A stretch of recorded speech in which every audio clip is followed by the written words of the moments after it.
많은 이스라엘 백성들이 정탐꾼이 오기를 기다리고 있었지요. 그리고 이 정탐꾼들이 자신들이 본 것을 많은 이스라엘 백성들 앞에서 보고했습니다. 12명 중에 10명이 비관적인 보고를 합니다. 좋은 땅이라는 것은 분명합니다. 우리가 그 땅을 차지하는 것은 하지만 불가능합니다. 라고 보고합니다. 성읍은 우리 힘으로 도저히 차지하기 어려울 정도로 견고하고, 그리고 거기 사는 사람들은 모두 거인들입니다. 우리는 그들에 비하면 메뚜기 같습니다. 이렇게 말합니다. 이런 보고를 듣고 많은 이스라엘 사람들이 절망합니다. 지금까지 광야를 지나온 그 고생했던 그 시간들과, 그리고 앞일에 대한 그런 걱정들과, 이 모든 것이 절망에서 분노로 바뀌고 분노에서 원망으로 바뀝니다. 그래서 오늘 본문 1절부터 4절을 보면은요, 온 회중이, 다시 말해서 모든 이스라엘 사람들이 밤새도록 통곡하면서 울었다라고 기록하고 있습니다. 그리고 그 원망과 그 분노는 누구를 향했느냐? 모세를 향했어요. 모세와 아론을 원망합니다. 아니, 여기서 죽게 될 것이었으면 왜 고생스럽게 여기까지 데리고 나왔느냐라는 겁니다. 그냥 애굽에 있었으면 더 좋았을 텐데, 이렇게 말하지요. 그리고 이제라도 지휘관을 세워서 애굽으로 돌아가자라고 말합니다. 이스라엘 백성들이 선을 넘어도 아주 단단히 넘었습니다. 지금 이들은요, 죽어 마땅할 죄를 범하고 있는 것입니다. 생활이 어려워지면 지긋지긋했던 과거마저도 그리워하게 되는 것이 바로 한심한 인간들의 모습입니다. 과거 애굽에서 살았던 그 노예의 기간들이 그들에게 좋았습니까? 그렇지 않았습니다. 많은 사람들이 심한 노역에 죽어나갔습니다. 육신적인 생활도 편하지 않았지만 영적으로도 하나님을 섬길 수 없는, 우상을 섬겨야 하는 그런 삶을 살았습니다. 자유가 없는 삶을 살았습니다. 그런데 지금 이들은요, 믿음으로 바라보는 눈이 어두워져서 현실에 대한 불만을 품고 과거를 미화하고 있는 것입니다. 애굽으로 돌아가려는 마음은 영적인 변절이지요.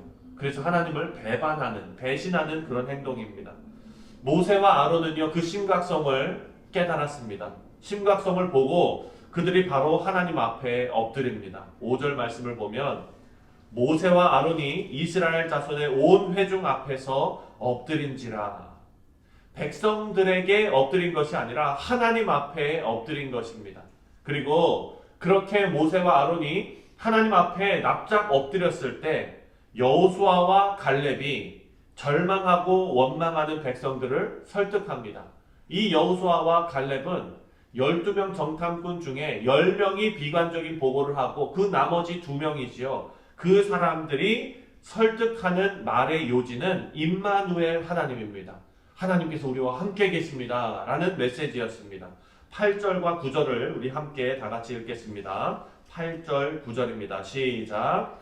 여호와께서 우리를 기뻐하시면 우리를 그 땅으로 인도하여 들이시고 그 땅을 우리에게 주시리라. 이는 과연 젖과 꿀이 흐르는 땅이니라. 다만 여호와를 거역하지는 말라. 또 그 땅 백성을 두려워하지 말라. 그들은 우리의 먹이라. 그들의 보호자는 그들에게서 떠났고 여호와는 우리와 함께 하시느니라. 그들을 두려워하지 말라 하나. 이들이요, 자기의 옷을 찢으면서 자기 동료 백성들에게 설득하고 있습니다. 간절하게 말하고 있는 거예요. 하나님께서 함께 하시면 두려울 것이 없습니다. 하나님께서 지금까지 인도하셨습니다. 우리가 하나님과 함께 약속의 땅에 들어갈 수 있습니다. 그런데 사랑하는 성도님들, 절망과 원망이 무서운 이유가 있습니다. 그것이 뭐냐? 이런 진리의 말씀이 전혀 들리지 않는다는 것입니다. 내 마음에 원망과 절망으로 가득 차 있으면요, 진리의 말씀이 전혀 들어오지 않습니다. 내 생각을 가득 차 있을 때, 내 마음이 내 생각으로 가득 차 있을 때 하나님의 소망이 설 자리가 없는 것입니다. 우리 신앙생활은요, 하나님께 우리 마음의 자리, 우리의 자리를 내어드리는 연습을 하고 훈련을 받는 것이 우리의 신앙 생활입니다, 여러분. 여러분 80년대 가수 중에 시윈과 촌장이라는 그룹을 아시는지 모르겠습니다. 아십니까 혹시? 네, 고개 끄덕끄덕 하시네요. 네, 80년대 그때 이제 그 활동한 그런 가수인데요. 81년에 아마 데뷔했을 거예요. 제가 한 살 때. 이 음악을 들으면서 한 살 때 뭔 음악을 들었겠습니까? 예. 그런데 노래가 너무나 유명했어요. 시인과 촌장 이 하덕규 씨는요 2010년에 목사님이 됩니다. 근데 그 전에 발표한 곡들도 그렇고 그 이후에 발표한 곡들이 확연하게 달라요. 이분이 88년에 가시나무라는 곡을 이제 이렇게 발표를 했는데 그거를 나중에 후배 가수들도 리메이크 해가지고 또 이렇게 막 이렇게 했어요.